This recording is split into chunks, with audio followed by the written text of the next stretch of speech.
What's up YouTube? I am Musty Hobbit and I am on a quest to collect the top 100 Nintendo and Super Nintendo games. But collections don't happen overnight, so I'd like to get you up to speed with where I'm at currently as we review my current NES collection.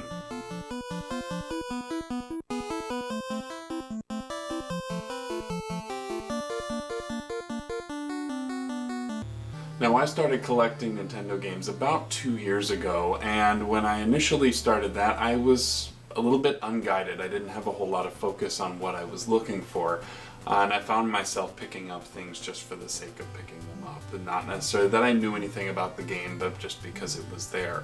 I recall in one situation picking up a copy of Mystery Quest from an antique shop, and that game was not good. So I decided at one point to refine what I was looking for down to just the best of the best. And so I found a list, a top 100 list on IGN from a few years back, and that was something that I decided I can use this to get myself to where I want to go. So I began collecting, and I will say that at first my collection was kind of based on eBay, and I was using a lot of online purchases to fuel that growing collection. It wasn't until about last year that I started to find a groove with a few Craigslist finds here and there, some thrift shopping, and then also the Iowa Retro Gamer Nation, which has been extremely influential in really filling out a lot of what we've got here. So I will say that I really haven't bought an NES game on eBay in probably a year, if not longer, and I'm a little bit more proud about that. A lot of these are at least coming from somewhere where we're saving them from, you know, not just somebody who's going to just flip it online. So, now the other thing I would like to point out though is the fact that the collection itself, I do display them as loose cartridges, and that's all that I'm looking for when it comes to the collection. I don't really have a need to collect the manuals or the boxes at this point in time. There are some people who that is all they go after, and that's perfectly fine. But for my purposes, I really want to get a chance to play a lot of these games, so the extra cost that's involved with a box and manual is really not totally needed at this point. Now I will say I did task myself, separate from my primary quest, a goal this year of filling out my Final Fantasy collection, so all of the home Final Fantasy releases. So I have made steps in that direction, actually have found both the manual and maps to accompany my Final Fantasy cartridge. I will be looking for the box at some point, along with the Super Nintendo releases as well. But I don't know that I plan to do this for really more than just the Final Fantasy series at this point in time. All of this could change very dramatically if I needed it to. So let's look at the games. So here's the collection as we see it right now, and the tricky thing about displaying NES cartridges the way that I am is that I could lay them all, you know, horizontally like these, but then trying to get ones from the bottom is very difficult. I did the two bottom rows upright just to kind of make it easier to grab those, which is where those black cases come in handy. So you can see right here, this is actually where Kid Icarus belongs, but I have lent that out to a friend, and that's one that, but at least I have that black sleeve to keep the spot there, which helps kind of keep the integrity of this whole thing and keep it from all falling down. But as I expand and as this empty space on the left here gets filled, I'll need to figure out, you know, do I drop the shelf a little bit? Do I change sort of the orientation of things? And I will kind of figure that out as we go. And I'll just kind of go through what we've got. I'm not going to spend a whole lot of time talking about all the games. We'll do bigger things for that in the future, I think. But you know, we've got A Boy and His Blob. Adventure Island 2 is one that I recently acquired from my sister. I had a copy of Battletoads actually fall into my lap. A friend from work actually had found it and didn't have a need for it himself, so he basically just said, hey, here you go. Could not have been more shocked to have acquired that from him.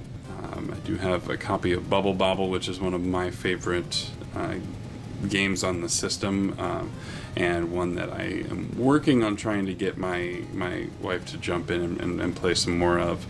I do have a copy of Contra, all 3 Castlevania games up there on the right. Chip 'n Dale Rescue Rangers is a great Capcom title, one that I am quite happy to own as well. I know that there are more rare editions like Chip 'n Dale 2, which eventually maybe that'll be something I'll look at if I wanted to maybe close out the entire Capcom catalog or something like that. Chrysalis is one that I just recently acquired. It's interesting, and it's an RPG for the system, so I really want to give it a real shot here.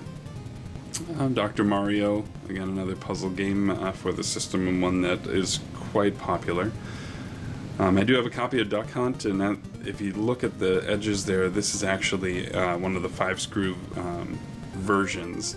So you can see, instead of having the tabs like a lot of these other cartridges do, this one just has kind of the smooth ends.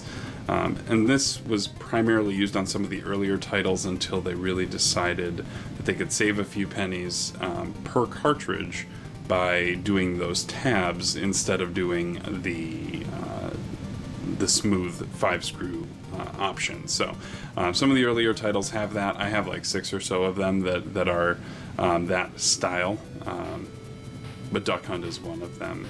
Copy of DuckTales. We've got Fester's Quest, and then my copy of Final Fantasy, which is pretty chewed up. The front label on it, I'll try and get you a shot of that. Front label's a little on the rough side, but plays great. And I don't think I would really ever replace it because of the battery backup. I wouldn't want to lose my saves, but it's possible I could swap out the board for another copy of Final Fantasy when that time comes, if I wanted to clean up the label itself. Some of the other ones I got here, Gradius, Guardian Legend. We have a copy of Iron Sword, and that's one that is infamous for having Fabio on the cover. Jackal was one that I played a lot of, and really is kind of gaining in popularity. It's a Jeep, almost like the equivalent of like a 1943 or a Gradius, but you're in a Jeep, and I really enjoy that. It's one of those games that also allows for the Konami code, so I will not lie to you guys and say that I haven't used that from time to time. Again, my copy of Kid Icarus goes in that blank spot there. I've got Kid Nicky, Kirby's Adventure, Kung Fu, Legendary Wings, which I actually acquired from a fellow from the Iowa Retro Gamer Nation who actually held a high score in Nintendo Power for that game. I got my copy of Maniac Mansion at a half-price books. So this last row kind of closes out, starts off with a pretty big bang, because we've got the original Mega Man, Mega Man 2, and my copy of Mega Man 2 is a little on the rough side. It is pretty chewed up, if you can see from that, and super faded, but I got a really good deal on it, and it came with the manual, so I couldn't really pass that up. At some point I will probably look to upgrade the label, but it plays just fine, and I'm really not too worried about that. Mega Man 3 and Mega Man 4, I am on the lookout for 5 and 6, and both of those are going to be expensive, unfortunately. We also have a copy of Metroid, which I totally love that game. I played Mickey Mousecapade a lot when I was little. Mike Tyson's Punch-Out, Ninja Gaiden 1 and 2, RC Pro-Am, Ring King, which is a boxing game, and I haven't really spent a whole lot of time with that. River City Ransom is one that I just recently acquired. Rygar. Iowa Retro Gamer Nation loves Rygar. I'm happy to have that. Shadowgate, Spy Hunter, Star Tropics, which is gaining some popularity lately.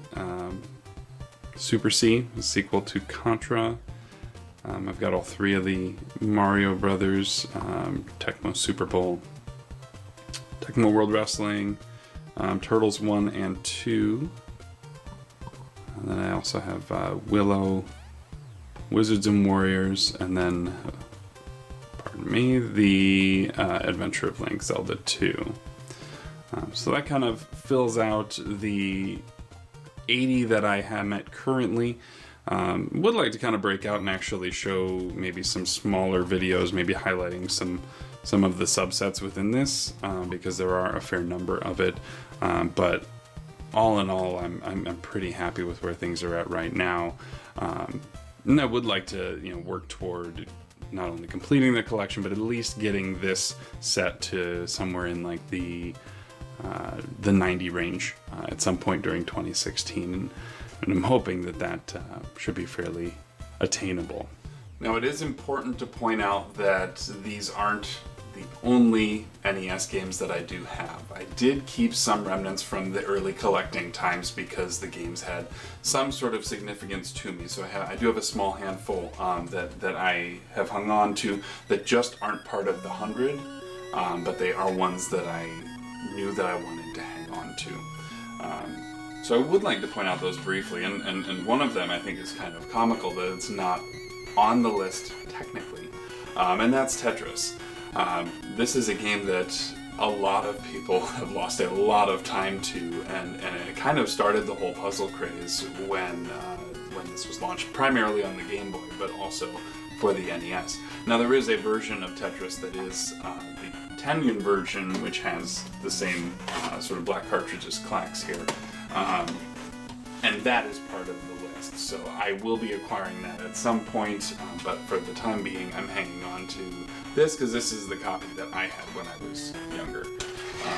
Another one that I really enjoy is Battle of Olympus, which plays a lot like Zelda 2, but it has a Greek setting, and there's lots of gods, and it really kind of hit at young Musty's time.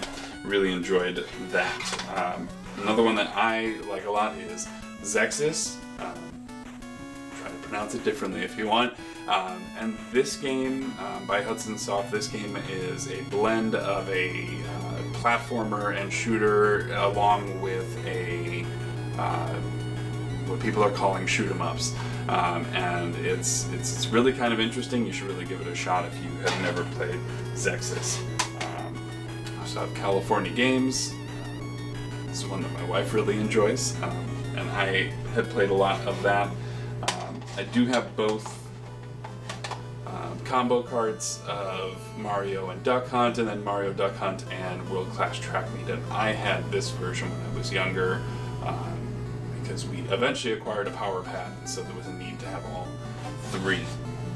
And then the last one is one that I acquired.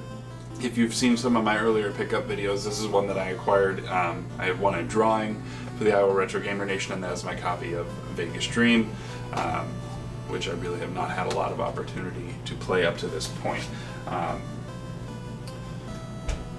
So the other thing I'd like to highlight is the remaining list, the remaining 20 games that I have on this list, and so I will let those scroll by right around now, and those will be ones that I am working toward. I have a lead on a couple of them. There are a couple of significant